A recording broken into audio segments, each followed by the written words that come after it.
But I wouldn't really trust 99.9% of the advice you're getting out there, even dermatologists. Listen to this. Last week, a dermatologist on TikTok said that skincare doesn't work unless it's prescription. Hello? Can you believe that? Which has been disproven for decades, right? We have tons of clinical data on retinol and all these ingredients that are in these cosmeceutical products that don't need prescription.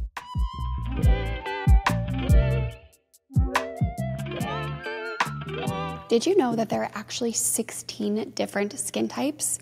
Understanding your skin type goes far beyond just dry and oily. Today's guest literally recreated the wheel when it comes to determining a skin type, and she is the reason I'm in the skincare space to begin with. She's the expert that I learned all of my skincare knowledge from. Dr. Leslie Baumann is an absolute pioneer in the skincare world. Her work in cosmetic dermatology and cosmeceutical ingredients paved the way for generations of dermatologists after her. In fact, she founded the first academic institute in the US that was dedicated to cosmetic dermatology. She's authored 3 best-selling books on cosmetic dermatology, cosmeceuticals, and skin type, and has even authored chapters in many of the textbooks that you all know if you're in the dermatology space, like Fitzpatrick's, which is literally the Bible for derm providers. In addition to seeing patients, she has dedicated her time to educating the public and educating other dermatology providers on diagnosing skin types so that patients can not only get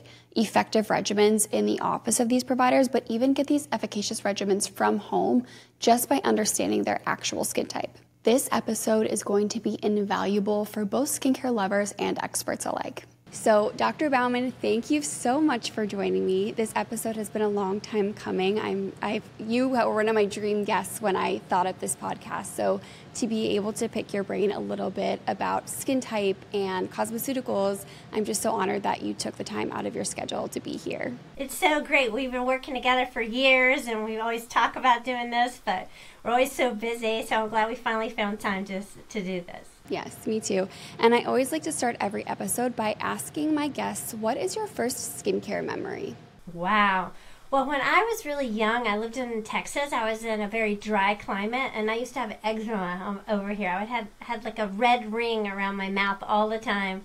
So I remember using Vaseline on my upper lip, I had painful skin. I think that's what got me so interested in skincare in the first place, was this eczema that I had. So I think Vaseline would be my first one. It's funny because it's always either an experience with a mother or a grandmother or an experience with their own skin, like something like acne or eczema, something that popped up in their younger years that kind of started to drive this interest in skincare. So I love hearing everyone's answers to that question. The other thing I remember is Seabreeze. Anybody in my age group probably remembers Seabreeze. It was this toner with witch hazel and alcohol that had this clean smell, and we all loved it, and it was so wrong for my skin type. It's exactly what I shouldn't use, but we all used it. We all thought it was so cool. I think that's a common theme, skincare in general, especially in our teens and 20s. We're all using the same thing, and we're going to get to this later, but so much about skincare really depends on your skin type. Everything about skincare depends on your skin type and how you're going to tolerate the product. So we're going to get into that. But you have a really impressive career. So I'm wondering if you could tell the audience, there's a lot of med students listening, a lot of people interested in dermatology. Tell us a little bit about your early career and kind of how you got here. And maybe, there's been so many, I don't want to say pivots, but you've expanded your career so much from just being a clinical dermatologist. And I'd love to hear a little bit about that journey for you. So, my boss saw this lecture by Dr. Alistair Carruthers, and he was lecturing on something called Botox, and everybody thought it was crazy that you were going to inject a toxin to get rid of wrinkles. And I heard there were 5 people in the lecture, and my boss was one of them, and he came back, and I was a graduating resident, and he said, I would really love for you to join the faculty and be my cosmetic dermatologist. And I said, cosmetic dermatologist, what is that? There's no such thing. And he said, well, you have this interest in the cosmetic industry and in skin creams and everything. I think you would be great at it. And I said, well, but that's really just chemical peels and leg veins. You can't just specialize on that. And he explained to me what botulinum toxin was and why he thought it might being a big deal. And so because I had read so many business books, I said, I'll do it. But I want to be the director of cosmetic dermatology at the University of Miami. And he started laughing, and he goes, okay, but I'll give you that title, but you're going to be the director of yourself. And he started laughing. And we ended up building that into the biggest research center in the world, actually, for cosmetic dermatology. And I ended up doing all the toxin trials, all the filler trials, anything injectable like Kybella. We still do research today, as you know. But what's interesting is I wanted to look and see what was available out there at the time. So I started making an outline and looking up patents, and there really wasn't very much stuff. But that research led to the first book ever written on cosmetic dermatology, and this is it. It's still the best-selling cosmetic dermatology book in the world. But I wanted to show you, look how skinny it is, because we didn't have much. There was nothing to talk about. And in this, Botox is only talked about for the glabella, and it had just gotten approved when the book came out. And at the time, nobody knew what it was, so this was kind of the book that introduced that to everybody. Now it's on its third edition, and I wanted to show you just, I don't know if I've ever shown you how funny the progression is. This is the second one, 2002. And they did these cheesy covers at the time, but you can look how much fatter it is. And then now the latest one came out. I got them to do it in black again because I like that better. And look, it's so much fatter. And then we didn't have room for all the cosmeceutical stuff, so I actually had a different book on cosmeceuticals that I wrote because we didn't have room to put it in there. So that just shows how much the field has grown. And so really I was in the right place at the right time with the right boss that I listened to. And it's been amazing to watch the field change from being the only one doing this to having a med spa on every corner. So I used to be trying to teach people how to do things. Now I'm trying to teach people how to know who to go to, who's safe. And you know, there's so, as you know, so many fake toxins out there and bad injectors and problems. So what a difference from nobody doing it to everybody doing it. And I want to touch on this because the cosmeceutical book is my personal favorite of the books you've written, just because it's so in-depth on skincare ingredients, which is truly my passion. But how do you approach the patient or someone that you're educating who doesn't put two and two together when it comes to cosmetic procedures and skincare? Because I find this a lot in the industry on social media when there's experts talking about things. I'll see in the comments that they're almost getting hate or accused because they also do cosmetic procedures. So there's this rhetoric of, you know, well, how can you possibly talk about ingredients when you're doing Botox? But we know that they do two completely different things. So how do you educate even a patient who comes in who maybe they're just interested in doing procedures, but they're not interested in skincare? How would you have that conversation with them, and why both are important if they decide to do cosmetic procedures? Well, I like to explain to them, it's like, let's say we're talking about weight management and you want to go to a health spa. So you want to go, let's say you're going to go to Canyon Ranch and you're going to go and you're going to eat right and you're going to work out for a week, and then you're going to go home and you're going to eat wrong and do everything wrong for the rest of the year. That's what it's like when you get a cosmetic procedure like Botox or fillers and you don't do the right skincare. Doing the right skincare every day is equivalent to eating right every day. So just like medicine is food, proper skincare is also medicine. Absolutely. And then throughout your career, as you gained this understanding of cosmeceutical ingredients, which at the time and even still now in residency, they're not taught a ton about topical skincare, right? Beyond like the CeraVes and the La Roche-Posay's. So at what point did you realize that there was a need for more consumer education, and when did the idea of Skin Type Solutions come to you? In about 1999, I started writing a column for a dermatology journal. At the time, it was called Skin and Aging, and then it was called Skin and Allergy News. Now it's called Dermatology News. It was always the same.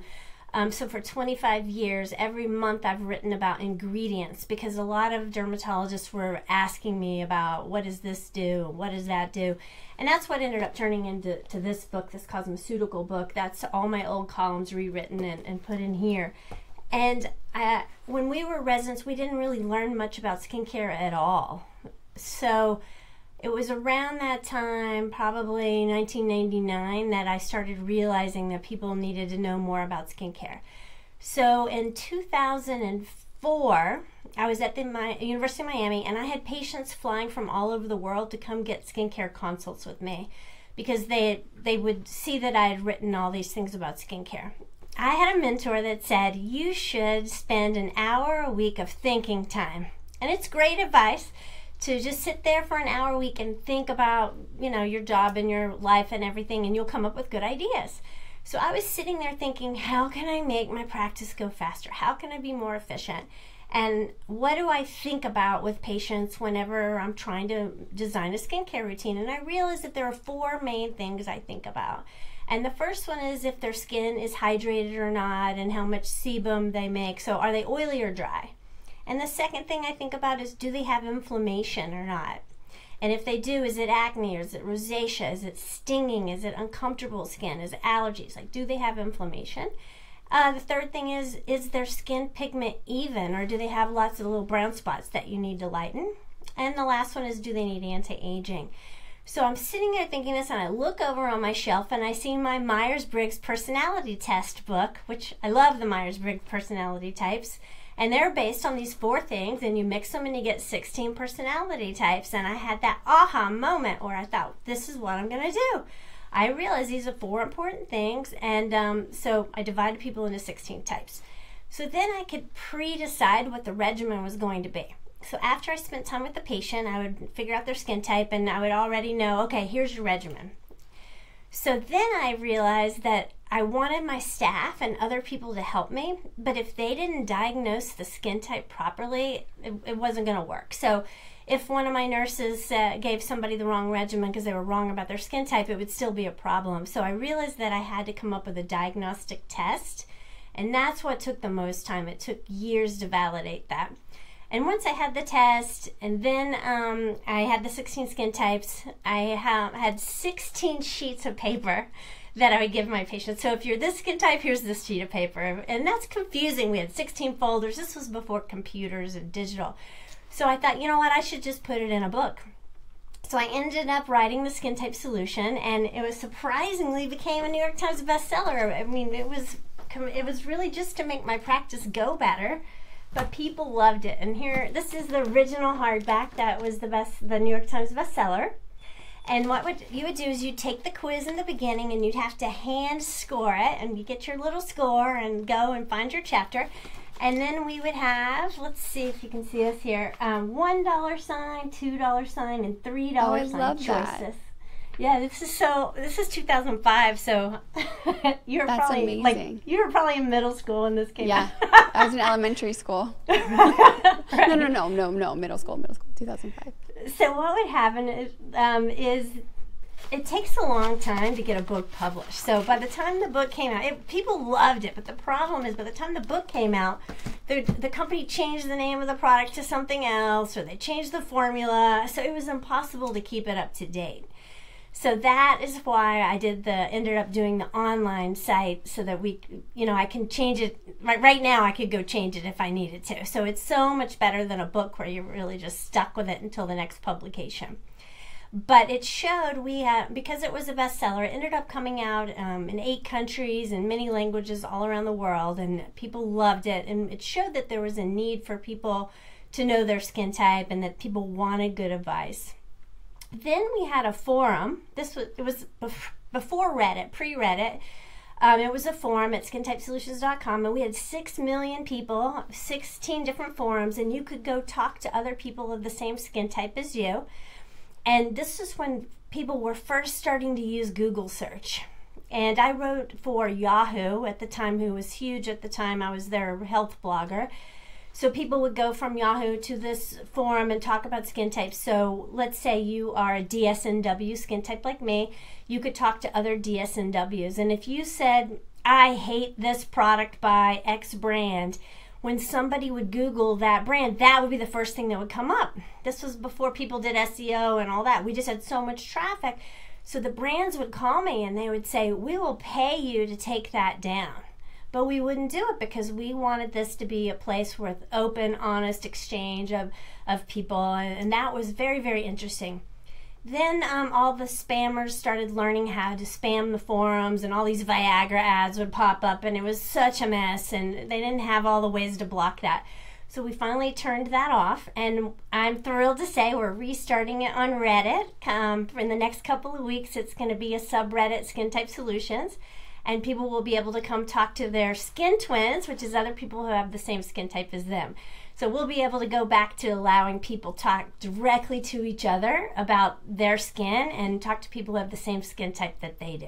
And how important is skin type when it comes to picking your skincare? Like, what are some problems you see with new patients who come in who are using the wrong things? Maybe something that's easily mitigated just by knowing your skin type. So skin type is critical for so many reasons. I'll give you a couple of examples. One is there's sensitive skin types and there are resistant skin types. So resistant skin types have a stronger skin barrier and it's harder for things to get into the skin. So the resistant types are usually people who say, skincare doesn't work. I've tried everything. I can't tell the difference. None of that stuff works. And there are many people out there. And the reason it doesn't work is it doesn't get into their skin. They're not using strong enough things. They're not using in combinations of products that enhance absorption and penetration and really make things work. And the reason that they have trouble finding products is companies don't want things that are going to really irritate you and be too strong and all of that. So without supervision of a professional, people can get irritated and get rashes, and that's bad for the company's brand. So companies tend to not make products for resistant types as much because they want to avoid that. So it's hard for those types to find good, strong products that work. Meanwhile, you have a sensitive person like me where I get a rash from everything. I'm a great beta tester on skincare because if I'll break out, I'll get red, I'll get allergic. So those are very, very different issues. Same thing when you think about oily versus dry. Oily people have a lot of sebum and oils and fats on their skin that keep things from penetrating, and they get their pores clogged, and those oils will inactivate different things, while dry people have an impaired barrier and not a lot of water in their skin, so things are going to get in better.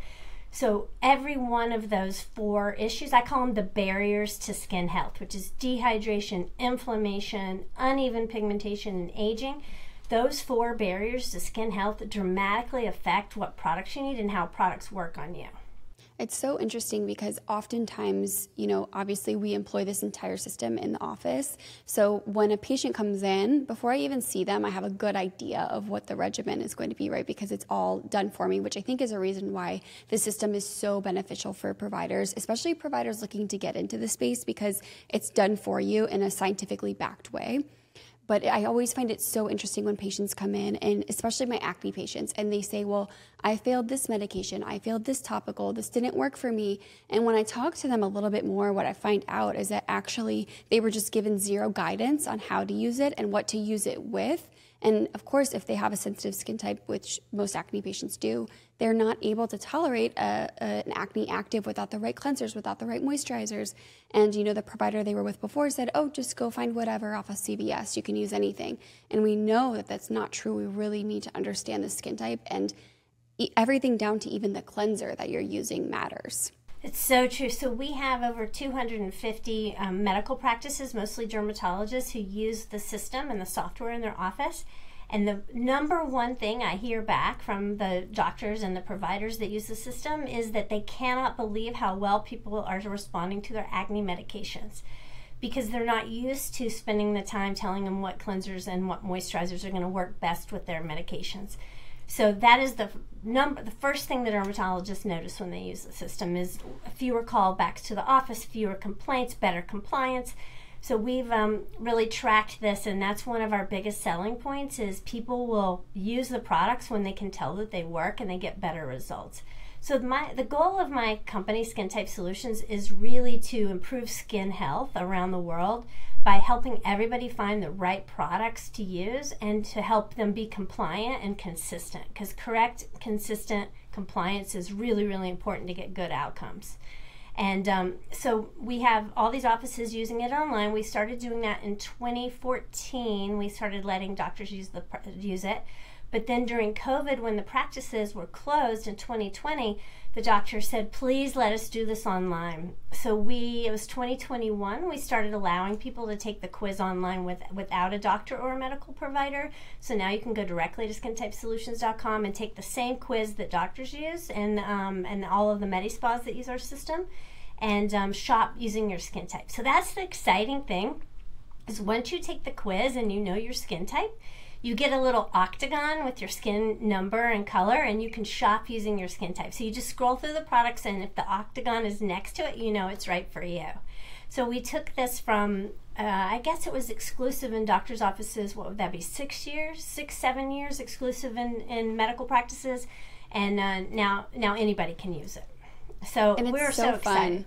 It's so fun to know your skin type. My favorite is when I have a patient who comes in that happens to be my same skin type. I'm always like, oh, you're a DSPW just like me, and then I give them the whole spiel. But I think it's fun for them too to be like, wait, we have the same skin type, especially because usually they're coming in at the beginning of their journey where I'm down the road on my journey. So it's cool for them to see what progress they could potentially make. But do you find that this issue with skin type has escalated now that we have social media and people sharing all of their skincare routines and people with millions of followers recommending products as if they're good for all skin types, which of course we know there are very few products that truly are made for all skin types. That's kind of a marketing term that these brands will use. Have you found that this issue has been escalated since social media started? Yes, so it's always bothered me that there is no such thing as one cream or one product that's right for everybody. The brands would love for you to believe that this product is right for everybody, but that's just not the case. But now that people are getting paid to say in different posts that something is good, it's out of control. So we have a new campaign going on saying, don't take advice from somebody who doesn't know your skin type. Because if I just walk up to someone and say, hey, you should use this moisturizer without asking them any questions about their skin, even being a dermatologist, I can't look at your skin and know immediately what your skin type is. That's why photography is useless. All these apps that take a picture of your face and tell you what skincare to use. That's ridiculous. That doesn't work at all. What if you had 5 pimples last week and now you have none and the picture thinks you don't have acne? So it's not accurate to just look at a picture. So it's made such a difference. So when I go on social media and I see people pushing products or saying, look at my regimen is great, they never say what their Baumann skin type is. So I think that if you don't know what the influencer's Baumann skin type is, then why are you taking their advice? They might be different. They might not be your skin twin. Now, with you, you've worked with so many different people. You know all the different skin types. You've got this intimate knowledge of the skin types, and so do I. It's different. We can talk more about this is for if you're this skin type, this is for your that skin type. But most people are just saying, use this product. It's great for everybody. And not only is the product maybe not right for you, but it's probably a product placement ad, and it might not even be a good product at all. I have been shocked at some of the terrible products that are being pushed, like retinol palmitate, which is one of the worst retinoids out there because when you go in the sun, it can become cancerous. And right now on Reddit, everybody's talking about these retinol palmitate products, and I'm like, I guess they weren't around 10 years ago when we all quit using it because it was bad for you, and now all of a sudden everybody's using it again. So it is out of control. There's a lot of bad advice out there. And that's why I'm so proud of you, and you're doing so well, giving all this great advice, and it really makes me happy that we have people like you out there who know what you're talking about, who do this in your daily job, giving really good, accurate advice. So thank goodness. Oh, thank you. And it's funny because I get the question a lot, like, how did you get this knowledge? And of course, I was lucky enough to be in clinic from you and hear it straight from the horse's mouth. But I do always share your textbooks because I still refer to them today. Like, they're invaluable. There's so much information. Your blog has so much information. STS has so much information. So of course, we'll link all of that down below. But we had a couple of listener questions that came in that I would love to get to. And one of them is, this person obviously is very familiar with Baumann skin types because she said, what about combination skin? So I would love to hear your take on quote unquote combination skin. So there's really no such thing as combination skin types. In the 16 skin type system, it is designed for you to figure out what kind of skincare products you need. So if you think about what people are saying when they say combination skin, they're usually saying that they're oily in the T-zone and they're dry on the sides of their face. But they also might be saying that they're dry in the winter and they're oily in the summer. So really, the people who are dry in the winter and oily in the summer, what's really happening is they're changing from one skin type to another. They're a dry skin type in the winter and they're an oily skin type in the summer. So those people need 2 different regimens. If you're using one product that you think is going to work all year round, or one regimen that's going to work all year round, then you're never really getting the right regimen. Really, you need to have your dry regimen when you're dry and your oily regimen when you're oily. As far as the T-zone oily people who think that they're combination, they're really oily types because they're making enough sebum in their T-zone. And sebum is an occlusive. It helps you hold on to water. So they're actually making their own occlusive moisturizer. So they don't need a lot of occlusives in their moisturizers. People who are dry need occlusives. So that's why if you have an oily T-zone, you're considered an oily type. If you don't, you're considered a dry type. And the reason people are dry is when their barrier doesn't work well and they don't hold on to water very well. So it's interesting, if you have a defective barrier and you don't hold on to water very well, but you make a lot of sebum, you're still considered an oily type because your sebum is like putting Vaseline on your face. So you're making your own moisturizer. So if you make a lot of sebum, you don't need heavy oil-filled moisturizers. That'll clog your pores and cause problems. So I wish people wouldn't use the term combination skin because it's not a real thing. Dermatologists don't use that. You don't see that in textbooks. It's not a real thing. So really you're oily or you're what's called a changing skin type. So you just have to figure out which one of those you are. And if you don't know, you just take the quiz. So people who think that they're combination types, I have them retake the skin type quiz seasonally. And they'll see that they alternate. So if I was that changing type, that means I would be a DSNW in the dry months and an OSNW in the wetter months. And so you just have this OSNW regimen and a DSNW regimen. But it's actually, when we look at the numbers, it's not very common. Most people fall into one or the other. It's very unusual, actually, to have a true type that changes off and on like that. This episode is brought to you by, well, me. Skinenthusiast.com is your one-stop shop for all things skin, hair, and beauty. I have countless blog posts to educate you on all the skin concerns and most common skin questions I receive. We also have a complete skincare basics guide on our shop page, as well as the cutest In My Skin era crew necks. If you want to support the show, please head over to skinenthusiast.com/shop, and don't forget to rate and review the show wherever you listen to podcasts. I was going to ask you that, how often you see a skin type that truly changes. And of course, here in Miami, it's very humid, but we have a lot of patients who go to places like Aspen or on the West Coast where it's very dry. So I do find more with those patients that we have to adjust their regimen a little bit, which is normal. I mean, you can't expect your skin to always act the same. Right. So in Aspen, they'd be a dry type, while in Miami, they're an oily type, and they have two completely different regimens. And it's better to do that than to try to have one product work not as well for both. Yeah, exactly. And I want to touch on the barrier a little bit because the damaged skin barrier, impaired skin barrier is a really hot topic right now, but you've been talking about it for decades now. So what is your approach to someone who has quote unquote a damaged barrier, and what might that look like? What are some warning signs of a damaged skin barrier? People misuse the term skin barrier, first of all. They use skin barrier to mean keeping out bacteria, preventing things from penetrating into the skin, all kinds of things. But the true traditional meaning of the skin barrier is the fats that surround your skin cells, kind of like saran wrap. You know when you put saran wrap on food and you put it in the refrigerator and you see all the condensation underneath the plastic? Think of that as what your skin barrier is. It's these lipids inside your skin cell, around your skin cells, that keep water inside and keep water from evaporating off of the skin. And some people are genetically deficient in those lipids. That's what eczema is a genetic deficiency of the skin barrier. So if you don't have these lipids, that they have to come together in a puzzle piece pattern like this. So let's say this is how your normal barrier is, but genetically your lipids are not right. So you have holes like this. Water can get through and evaporate, and that's what makes you dry. So your skin will look dry, rough, it might itch, it's allergens get in those little holes, irritants get in those little holes, your acne medications get in those little holes and irritate your skin.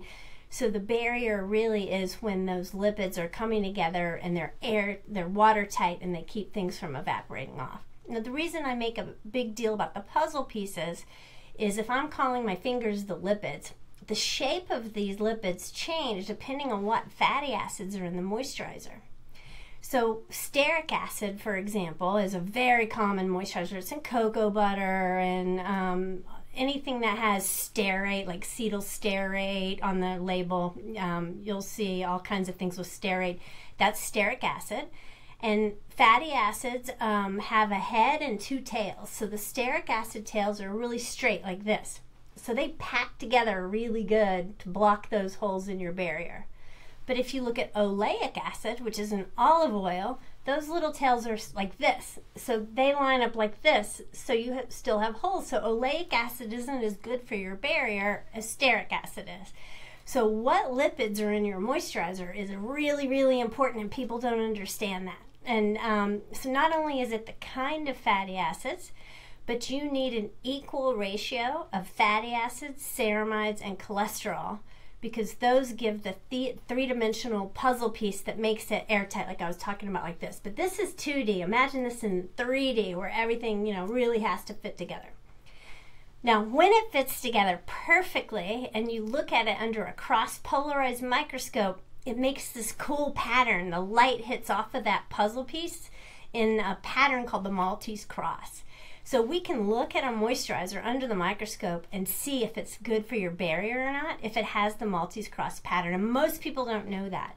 So we actually did a study where we compared La Prairie and Creme de la Mer and Drunk Elephant and Xerophyte and Mediter and all these, and looked at the Maltese cross pattern. And Xerophyte was the best, and Mediter was number 2. And it's really, really fun to go look at those pictures. I have them in my blog called The Maltese Cross Pattern, and it explains all the physics of that if people are interested. We'll link that below because I find that topic to be so fascinating. And I think if you're someone who's really struggling with an impaired skin barrier, just getting on the right products, like Xerophyte is the one that we use in office most commonly, is such a game changer. You know what people don't understand about Xerophyte is it is a Korean moisturizer. It was a Korean moisturizer before Korean skincare was even cool, because a lot of people in South Korea have really advanced technologies. So they came up with this whole idea of the Maltese cross pattern in South Korea a long time ago, but now everybody's trying to say that they are Korean skincare. Isn't that funny how it all just comes full circle?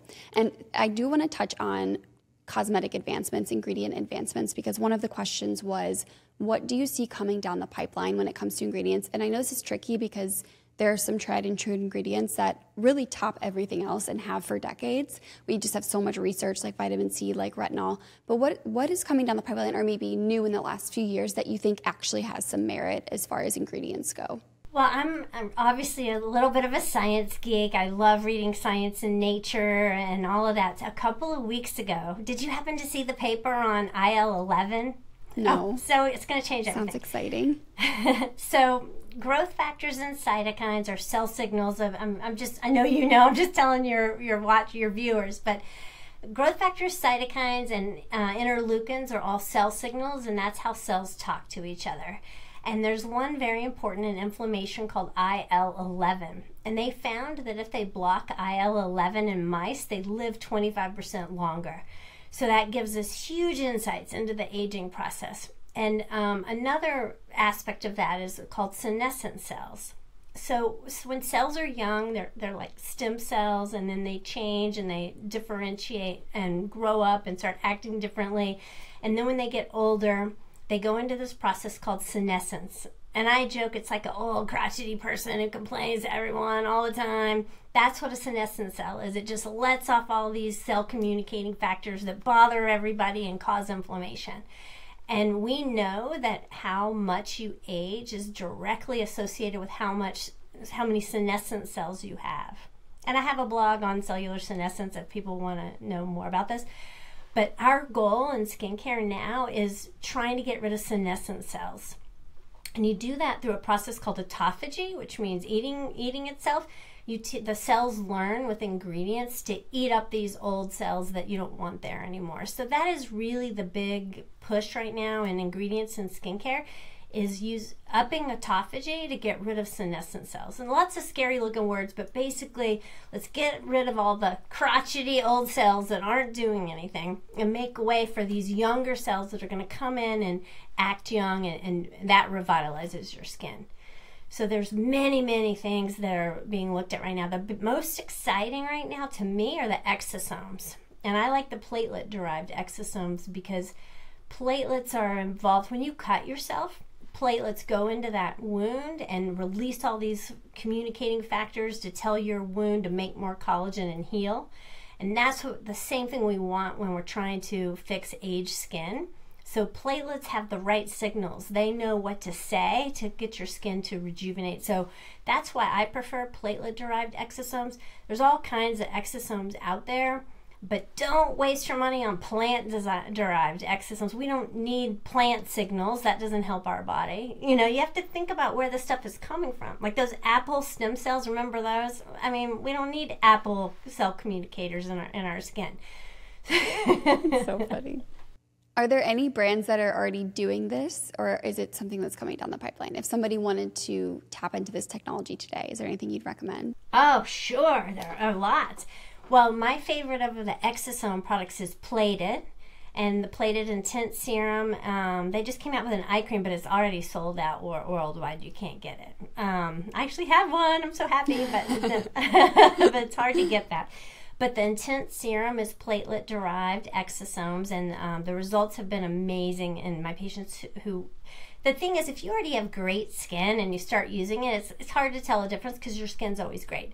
But people who have older-looking skin or crepiness or discoloration, you know, that it just has that older texture, they notice a big difference. And then as far as cellular senescence, the Xerophyte Wrinkle Defense has lots of different ingredients in it that target cellular senescence. But a lot of things target cellular senescence now. So that's why it's better if they go read my blog, because I have a list of ingredients. They'll have these long, crazy names that you can look for on an ingredient list that will help target cellular senescence. Now, if you're 20, you don't need to worry about this yet because you don't have senescent cells. You're going to start getting your senescent cells probably in your 50s. So, like, have you tried Plated yet? I bet it doesn't really do much for you. Yeah, I've tried it, but it's one of those things, like, I'm very consistent with my sunscreen, my retinoid and my retinol, or my retinoid and my vitamin C, and I don't stray from that a lot, right, because of exactly what you said. And I love that you mentioned that, because this is how I explain, like, there's a hair treatment called K18 that helps repair broken disulfide bonds and polypeptide chains, and I explain it as, because it's $70. Everyone's like, it's just so expensive for a hair product, but the way I explain it is you have to weigh how much it's going to benefit you. The more damage you have, the more results you're going to see. And it's the same with some of these more expensive tech products where the tech is really new and those cosmeceutical ingredients. You have to weigh at what state is your skin in right now. Like you said, if you're 25, you're not going to see a difference from the serum. So wait a few more decades until it's really going to benefit you. But if you are someone who's seeing that crepey skin and you feel like you could use a lot of help, then it is worth the investment, right? Right, and this is a reason you need to take the quiz at Skin Type Solutions, because people try to guess on their skin type or their skincare, and over 80% are wrong. And a good example is you and I are both DSNWs. We just figured that out. We're skin twins. But if we just guessed that and didn't take the quiz, it wouldn't know that I'm older than you. So by taking the quiz and putting in the answers to all the questions, it knows a lot about me, and it would give you and I different skincare. You would be more likely to get the exosomes. I'd be more likely to get the exosomes. You're in a different phase. You're in the phase where we want to keep your skin looking as it is. Your skin is great, so we want to give your skin enough vitamin C so that it can continue to make collagen, and we want to give it retinoids so it doesn't make collagenase to break down collagen, and you want your sunscreen to protect your skin. So you're in a stay as you are phase of your life. I'm in a try to get all these little wrinkles to go away phase. They're very different. So the products that are right for me are going to be a little bit different than what's right for you, which is why taking the quiz really matters. There's also 4 kinds of sensitive skin. So just because you're a DSNW doesn't mean you're exactly the same. So I'm a DSNW redness type. You can kind of see I'm a little red. I'm always a little red. And every time I try out a new product, I'm such a good beta tester because I'll flush red from it, while other people might get pimples every time they use a product. So the quiz knows a lot more about you than you realize. So it's very, very, we've spent years validating it, and we have many studies. I like to tell people to go to Google Scholar and put in Baumann Skin Type and look at all the publications. Look how the researchers around the world are using the 16 skin type system. It is what people in the industry use. And I find it very interesting that on TikTok, for example, nobody's saying, hey, I'm this Baumann skin type, so these are my recommendations.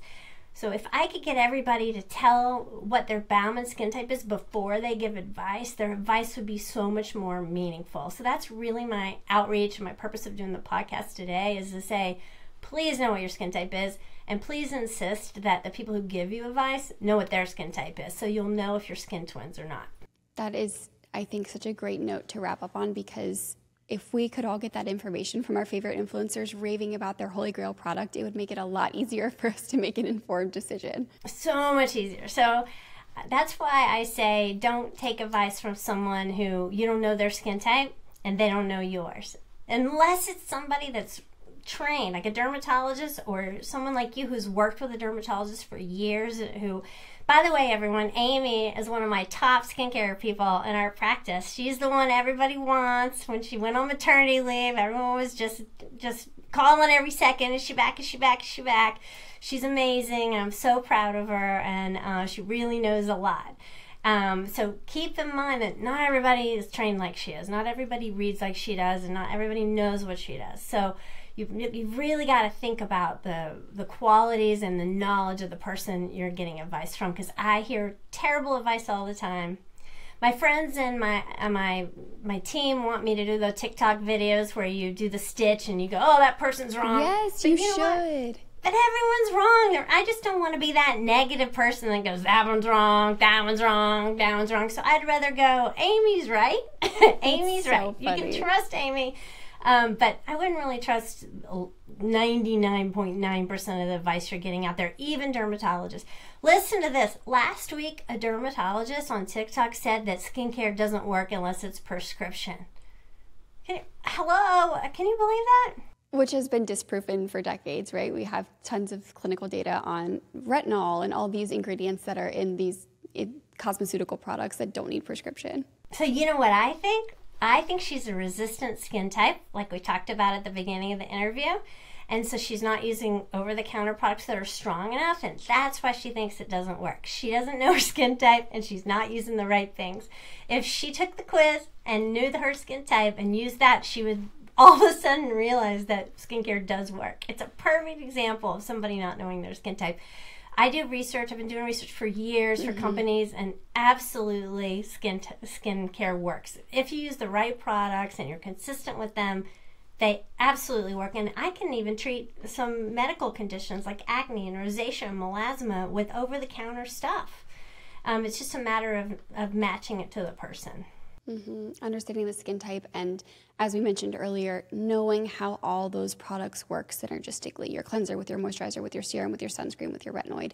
It's all, and that's why the quiz is so helpful, and the routine that the quiz spits out for you is so helpful, because all those little minute details are taken into account in a way that most people who are recommending skincare don't think about. Well, the answer is it depends on your skin type, again, because every product affects the products that are on your skin.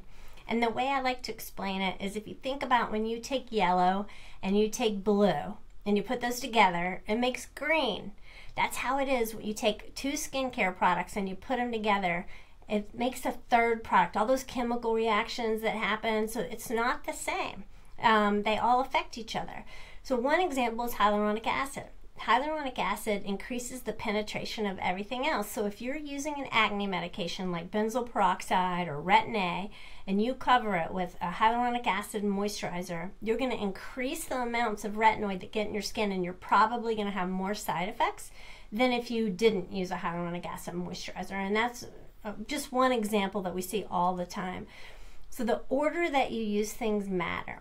So your cleanser, it might be a low pH cleanser like glycolic acid or salicylic acid. So you put that on, it lowers your skin's pH.